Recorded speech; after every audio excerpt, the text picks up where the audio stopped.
Hello dear friends. जिस economy को mister Trump ने डेड इकोनॉमी कहा था, आज उसी से डील की कगार पे है यूरोपियन यूनियन। यूरोपियन यूनियन की president Ursula von der Leyen ने कहा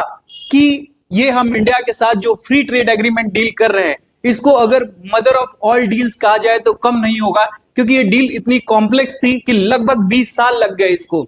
2007 में इसकी बात पहली बार हुई थी और फिर 2013 में इसको ठंडे बस्ते में डाल दिया गया। 2022 में फिर इस डील पे बात होनी शुरू हुई और फाइनली अब ये डील कंप्लीट होने के कगार पे है 2026 में, क्योंकि 2026 में 77th रिपब्लिक डे पे यूरोपियन यूनियन की president Ursula von der Leyen और एंटोनियो कोस्टा, जो कि यूरोपियन काउंसिल के प्रेसिडेंट हैं, वो इंडिया आ रहे हैं और इसके बाद वो यहां पर उस डील को साइन करेंगे और फाइनली ये डील अप्रूव हो जाएगी। हाँ, इंडिया ने इतना समय इसलिए लगाया क्योंकि इंडिया के मन में एक डर था कि जो यूरोपियन कंट्रीज की इंडस्ट्री है वो बहुत एडवांस है, वहां की टेक्नोलॉजी बहुत एडवांस है, तो हो सकता है कि जो हमारे यहाँ की इंडस्ट्री हो वहां की इंडस्ट्री से कंपीट ना कर पाए और पूरा ऑल ओवर इंडिया यूरोपियन कंपनियां फ्लडेड हो जाए, मतलब पूरी तरीके से उनका डोमिनेंस हो जाए। इन सभी बातों पे एग्रीमेंट होने के बाद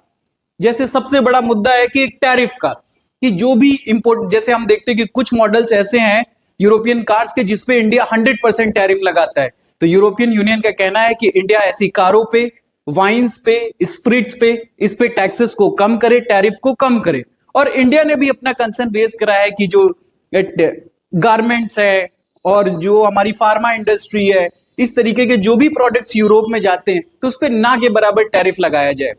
इंडिया ने यह भी कंसर्न रेज करा कि अगर हम एक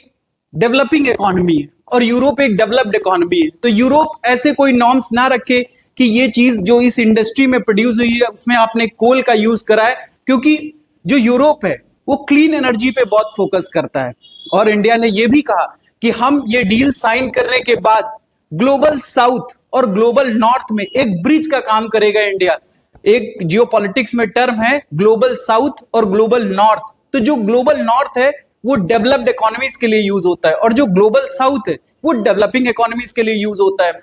ये डील साइन होने से इंडिया को क्या बेनिफिट है कि इंडिया की चाइना पे डिपेंडेंसी कम होगी, यूरोपियन यूनियन को क्या बेनिफिट है कि उसको एक बेहतर मार्केट मिलेगी, और ऐसा कहा गया है कि लगभग